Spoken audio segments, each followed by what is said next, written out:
أعوذ بالله من الشيطان الرجيم. بسم الله الرحمن الرحيم. ثم أنزل عليكم من بعد الغم أمنة نعاسا يغشى طائفة منكم وطائفة قد أهمتهم أنفسهم يظنون بالله غير الحق ظن الجاهلية يقولون هل لنا من الأمر من شيء قل إن الأمر كله لله يخفون في أنفسهم ما لا يبدون لك يقولون لو كان لنا من الأمر شيء ما قتلنا هاهنا قل لو كنتم في بيوتكم لبرز الذين كتب عليهم القتل إلى مضاجعهم وليبتلي الله ما في صدوركم وليمحص ما في قلوبكم والله عليم بذات الصدور. إن الذين تولوا منكم يوم التقى الجمعان إنما استزلهم الشيطان ببعض ما كسبوا ولقد عفى الله عنهم إن الله غفور رحيم. الحمد لله رب العالمين والعاقبة للمتقين والصلاة والسلام على سيد المرسلين خاتم النبيين محمد وعلى آله وصحبه أجمعين أما بعد. کل جو آیت تلاوت کی گئی تھی اس میں غزوہ احد میں جب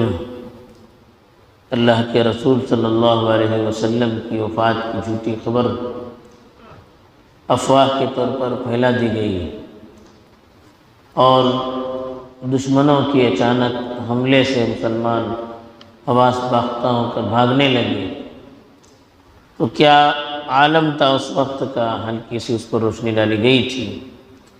اب جو آیات تلاوت کی گئی ہے اس میں، اس کے بعد اللہ تعالیٰ نے اہل ایمان کی کس طرح سے مدد کی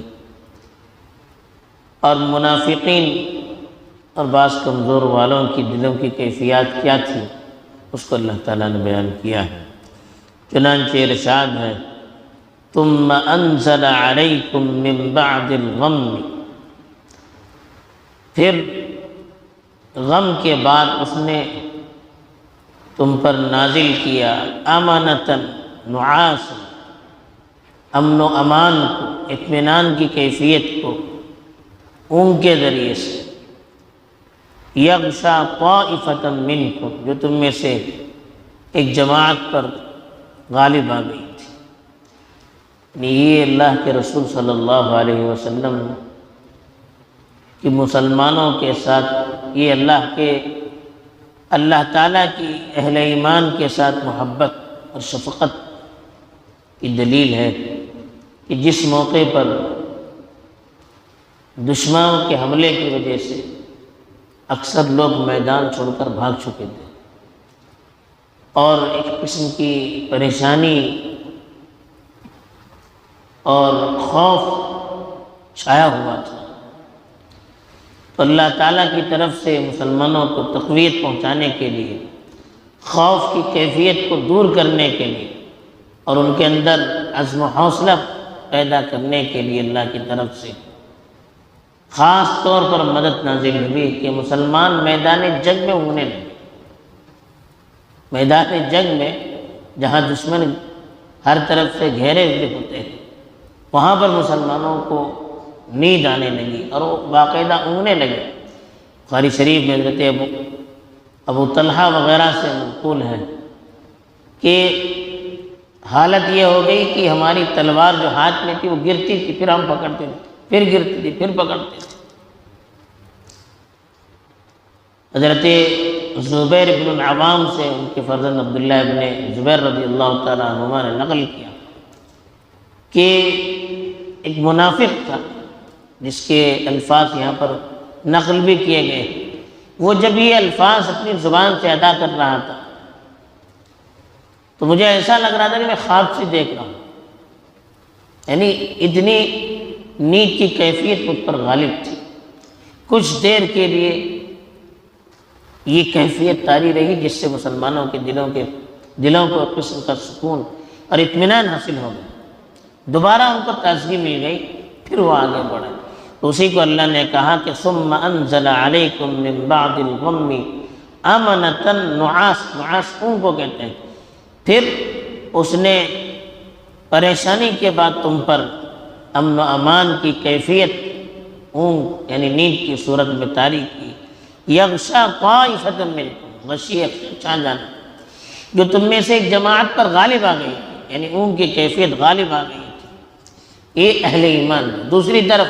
جو منافقین تھے ان کو اپنی پڑی تھی، ان کے دل میں اتنا خوف اور ہراس تھا کہ ان کی کیفیت ان پر طاری نہیں تھی۔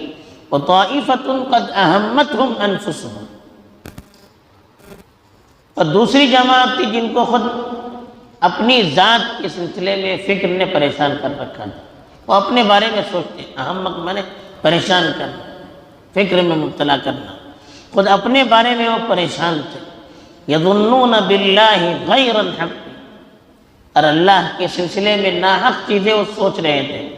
ظن الجاہلیہ، جاہلیت کی طرح سوچ رہے تھے، اہل ایمان جیسے سوچتے ہیں اس طرح سے نہیں سوچ رہے تھے، بلکہ جاہلیت میں جب ان کے پاس ایمان نہیں تھا، وہ کفر اور شرک کی حالت میں تھے، اس وقت جس طرح سے اللہ کے سلسلے میں بدگمانیاں ان کے ذہن میں ہوتی تھی اس طرح کی چیزیں سوچ رہے تھے۔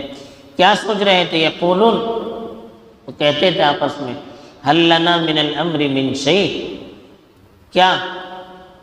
اس سلسلے میں ہمارا بھی کوئی اختیار ہے؟ وہ آپس میں کہتے تھے، دیکھیے ہم نے رسول اللہ کو رائے دی تھی کہ مدینے میں رہ کر مقابلہ کیا جائے، انہوں نے ہماری رائے نہیں مانی، خواہ وہ میدان جنگ میں چلے گئے، تو اس وجہ سے اتنے لوگ مارے گئے۔ اگر محمد صلی اللہ علیہ وسلم حق پر ہوتے، واقعی نبی ہوتے، تو شکست کیسے کھاتے وہ یہ سمجھتے تھے، ان لوگوں کا خیال یہ تھا، بلکہ بعض کمزور مسلمانوں کا بھی خیال یہ تھا کہ نبی کی فوج کو ہمیشہ جیتنا ہی چاہیے، ان کو غالب ہی رہنا چاہیے، وہ شکست نہیں کھا سکتے، ہار نہیں سکتے۔ تو اس طرح کی چیزیں ان کے ذہنوں میں آ رہی تھی اور کبھی کبھی زبان سے بھی نکل جاتی تھی۔ تو یہ کہتے تھے، یقولون، آپس میں کہتے تھے، هل لنا من الامر من شیء، اس سلسلے میں ہماری بھی کوئی رائے ہے کیا؟ ہم کو تو زبردستی لایا گیا۔ قل، آپ کہیے، اللہ تعالیٰ نبی کریم صلی اللہ علیہ وسلم جو فرماتے ہیں، ان الامر کلہ للہ، سارے معاملات اللہ کے ہاتھ میں، جو اللہ چاہتے وہی کرتے ہیں۔ اللہ کی منشا تھی کہ جنگ میں جانا ہے، اللہ کی منشا تھی کہ یہ سب کچھ مسلمانوں کا امتحان لینا ہے۔ یخفون فی انفسہم ما لا یبدون لک، وہ اپنے دلوں میں ایسی چیزیں پوشیدہ رکھتے تھے جو تمہارے سامنے ظاہر نہیں کرتے تھے۔ اخفا یخفی، چھپائے رکھنا، اور ابدا یبدی، ظاہر کرنا۔ تو یخفون فی انفسہم، اپنے دل میں وہ باتیں چھپائے رکھتے تھے، ما، جو چیزیں لا یبدون لک، تمہارے سامنے ظاہر نہیں کرتے تھے، یعنی بہت سی اور چیزیں تھیں جو دل ہی دل میں وہ پکائے رکھتے تھے، جو چیزیں زبان سے نکل رہی تھی وہ بھی کفریہ تھی۔ یقولون، کہتے تھے، لو کان لنا من الامر شیء، اس معاملے میں ہمیں کچھ اختیار ہوتا، ما قتلنا ہاہنا، یہاں ہم مارے نہیں جاتے، یعنی ہماری بات مانی جاتی، مدینے میں رہ کر مقابلہ کرتے تو اتنے لوگ جو میدان جنگ میں مارے گئے وہ لوگ مارے نہیں جاتے۔ اللہ تعالیٰ کہتے ہیں کہ آپ کہیے، قل، آپ ان سے کہیے، لو کنتم فی بیوتکم، اگر تم اپنے گھر میں بھی رہتے، یعنی جنگ کے لیے میدان میں نہ نکلتے بلکہ اپنے گھر میں رہتے، لبرز الذین، تو وہ لوگ ظاہر ہوتے، کتب علیہم القتل، جن کے بارے میں